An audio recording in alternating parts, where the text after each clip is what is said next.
पुरी में गौड़ीय भक्तों का पुनरागमन, जो सचमुच हमारे हृदय को अत्यंत ही प्यारा लगता हो, हृदय जिसके लिए तड़पता रहता हो।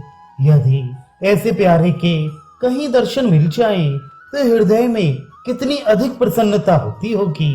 इसका अनुभव सहृदय सच्चे प्रेमी ही कर सकते हैं। अपने प्यारे के निमित्त दुख सहने में भी एक प्रकार का सुख प्रतीत होता है। प्यारे के स्मरण में आनंद है, उसके कार्य करने में स्वर्गीय सुख है, उसके लिए तड़पने में मधुरमा है और उसके वियोग जन्य दुख में भी एक प्रकार का मीठा मीठा सुख ही है। सम्मिलन में क्या है, इसे बताना हमारी बुद्धि के बाहर की बात है। रथ यात्रा को उपलक्ष्य बनाकर गौड़ीय भक्त प्रतिवर्ष नवद्वीप से नीलाचल आते थे। वर्तमान समय के तीर्थयात्री गण उस समय के तीर्थयात्रियों के दुख का अनुमान लगा ही नहीं सकते। उस समय सर्वत्र पैदल ही यात्रा की जाती थी। रास्ते में अनेक नदी नद पड़ते थे, उन्हें नावों द्वारा पार करना होता था। घटवारिया यात्री को भांति भांति के क्लेश देते थे और बहुत से लोगों को तो 2-2, 3-3 दिन तक पार होने के लिए प्रतीक्षा करनी पड़ती थी। थोड़ी थोड़ी दूर पर राज्य सीमा बदल जाती। विधर्मी शासक तीर्थ यात्रा करने वाले स्त्री पुरुषों की विशेष परवाह ही नहीं करते थे। परस्पर एक राजा से दूसरे राजा के साथ युद्ध होता रहता। युद्ध काल में यात्रियों को भांति भांति की असुविधाएं उठानी पड़ती। अपने ओढ़ने बिछाने के वस्त्र स्वयं लादने पड़ते और धीरे धीरे पूरी यात्रा पैदल ही समाप्त करनी पड़ती। इन्हीं सब बातों के कारण उस समय तीर्थ यात्रा करना एक कठिन कार्य समझा जाता था। नवद्वीप से जगन्नाथ जी का 20-25 दिन का पैदल रास्ता है। इतने दुख होने पर भी गौर भक्त बड़े ही उल्लास और आनंद के सहित प्रभु दर्शनों की लालसा से नीलाचल प्रतिवर्ष आते। पहले तो प्रायः पुरुष ही आया करते और बरसात के 4 मास प्रभु के साथ रहकर अपने अपने घरों को लौट जाते। दूसरे वर्ष से भक्तों की स्त्रियां भी आने लगी और प्रभु के दर्शनों से अपने को धन्य बनाने लगी। दूसरे वर्ष 2-4 परम भक्ता माताएं आई थीं।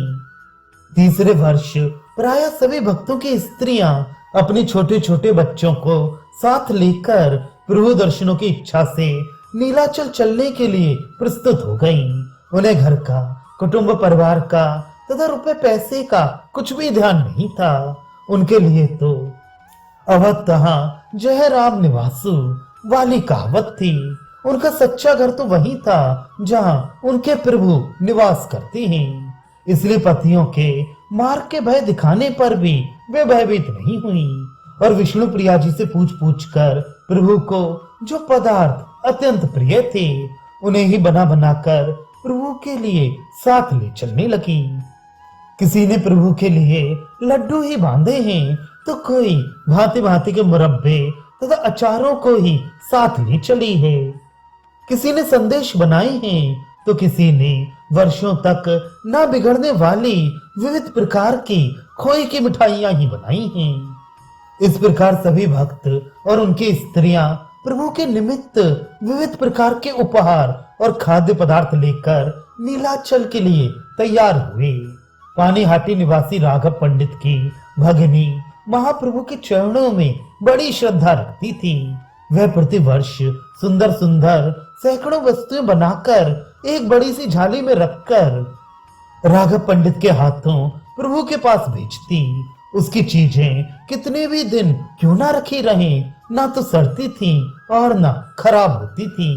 भक्तों में राघव पंडित की झाली प्रसिद्ध थी। प्रभु भी राघव की झाली की चीजों को बहुत दिनों तक सुरक्षित रखते थे। नवद्वीप, पानीहाटी, कुलीन गांव, खंडग्राम तथा शांतिपुर आदि सभी स्थानों के भक्त एकत्रित होकर सबसे पहले शची माता के आंगन में एकत्रित होते और माता की चरण धूल सिर पर चढ़ाकर उनकी आज्ञा लेकर ही वे प्रस्थान करते। अब के माता ने देखा चंद्रशेखर आचार्य रत्न के साथ उनकी गृहिणी अर्थात शची माता की भगनी भी जा रही हैं। अपने बच्चों के सहित आचार्य पत्नी सीता देवी भी नीलाचल जाने को तैयार है। श्रीवास पंडित की पत्नी मालिनी देवी, शिवानंद सेन की स्त्री तथा उनका पुत्र चैतन्य दास, सपत्नीक मुरारी गुप्त, ये सभी यात्रियों के वेश में खड़े हुए हैं। डबडबाई आंखों से और रूंधे हुए कंठ से माता ने सभी को जाने की आज्ञा प्रदान की और रोते रोते उन्होंने कहा, तुम ही सब बड़े भाग्यवान हो जो पुरी जाकर निमाई के कमल मुख को देखोगे। ना जाने मेरा भाग्योदय कब होगा, जब उस स्वर्ण रंग वाले निमाई के सुंदर मुख को देखकर मैं अपने हृदय को शीतल बना सकूंगी। तुम सभी उससे कहना कि उस अपनी दुखनी माता को एक बार आकर दर्शन तो दे जाए। मैं उसके कमल मुख को देखने के लिए कितनी व्याकुल हूँ। इसी प्रकार अपनी उम्र की स्त्रियों से विष्णु प्रिया जी ने भी संकेत से यही अभिप्राय प्रकट किया। सभी स्त्री पुरुष मार चरणों की वंदना करते हुए पुरी को चल दिए। हरि कीर्तन करते हुए किसी को भी रास्ते का कष्ट प्रतीत नहीं हुआ। सभी जगन्नाथपुरी में पहुंच गए। भक्तों का आगमन सुनकर महाप्रभु ने उनके स्वागत के लिए पहले से ही स्वरूप गोस्वामी तथा गोविंद आदि भक्तों को भेज दिया था। इन सभी ने जाकर भक्तों के अग्रणी अद्वैताचार्य के चरणों में प्रणाम किया और उन्हें मालाएं पहनाई। फिर महाप्रभु भी आकर मिल गए और सभी को धूमधाम के साथ अपने स्थान को ले गए। सभी के ठहरने तथा प्रसाद आदि का पूर्व की ही भांति प्रबंध कर दिया गया। भक्तों की बहुत सी स्त्रियों ने पहले ही पहल प्रभु को सन्यासी वेश में देखा था। वे प्रभु के ऐसे भिक्षुक वेश देखकर जोरों से रुदन करने लगी। भक्तों की स्त्रियां बारी बारी से प्रभु को भिक्षा कराने लगी। महाप्रभु बड़े ही प्रेम के साथ सभी के निमंत्रण को स्वीकार करके उनके स्थानों पर जा जाकर भिक्षा करने लगे। पूर्व की ही भांति रथ यात्रा, हीरा पंचमी, जन्माष्टमी, दशहरा और दीपावली आदि के उत्सव मनाए गए। गौड़ीय भक्त संकीर्तन करते करते उन्मत्त हो जाते थे और बेसुध होकर कीर्तन में लोटपोट हो जाते। महाप्रभु सबके साथ जोरों से नृत्य करते। एक दिन नृत्य करते करते महाप्रभु कुएं में गिर पड़े। तब भक्तों ने उन्हें निकाला। महाप्रभु के शरीर में किसी प्रकार की चोट नहीं लगी। महाप्रभु पुरी में भक्तों की विविध प्रकार से इच्छा पूर्ण किया करते थे। भक्त उन्हें जिस प्रकार भी खिला पिलाकर संतुष्ट होना चाहते थे, प्रभु उनकी इच्छा अनुसार उसी प्रकार भिक्षा करके उन्हें संतुष्ट करते थे। ग्वार के दशहरे के पश्चात सभी भक्त लौटने के लिए प्रस्तुत हुए। प्रभु पहले की भांति फिर एक एक से अलग अलग मिले और उनसे उनके मन की बातें पूछी। कुलीन ग्राम निवासी प्रभु की आज्ञा अनुसार प्रतिवर्ष जगन्नाथ जी के लिए पट्टडोरी लाया करते थे। वे प्रतिवर्ष महाप्रभु से वैष्णव के लक्षण पूछते। पहले वर्ष पूछने पर प्रभु ने बताया था, जिसके मुख से एक बार भी भगवत नाम का उच्चारण हो गया वही वैष्णव है। दूसरे वर्ष पूछने पर आपने कहा, जो निरंतर भगवान के नामों का उच्चारण करता रहे वही वैष्णव है।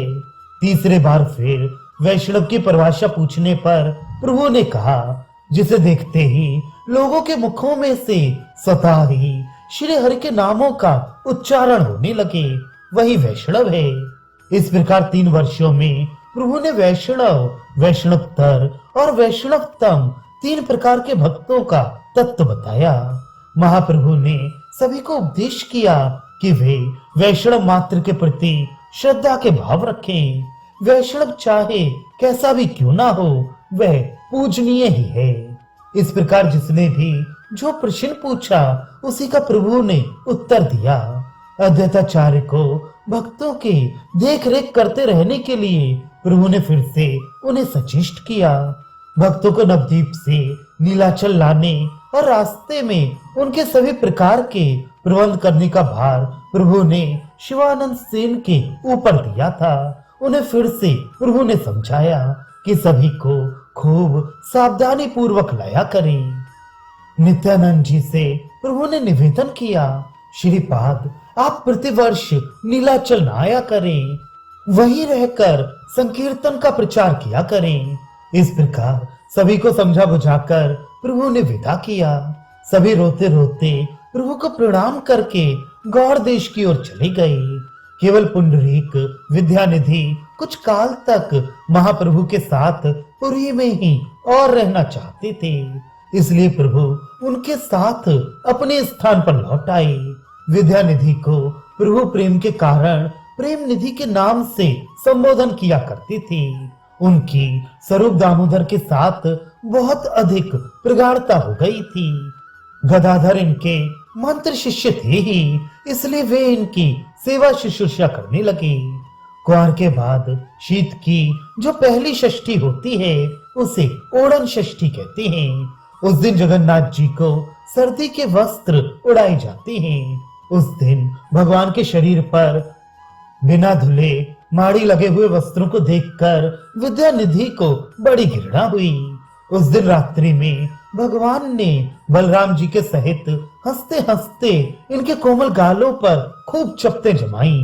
जागने पर इन्होंने देखा कि सचमुच इनके गाल फूले हुए हैं। इससे इन्हें बड़ी प्रसन्नता हुई। महाप्रभु इनके और स्वरूप दामोदर के साथ कृष्ण कथा कहने सुनने में सबसे अधिक आनंद का अनुभव करते थे। कुछ काल के अनंतर महाप्रभु की आज्ञा लेकर ये अपने स्थान के लिए लौट आए।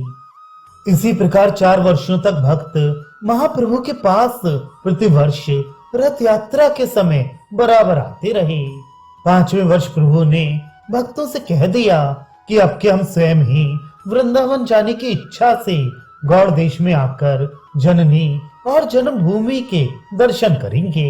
अब के आप लोग ना आए। इस बात से सभी भक्तों को बड़ी भारी प्रसन्नता हुई।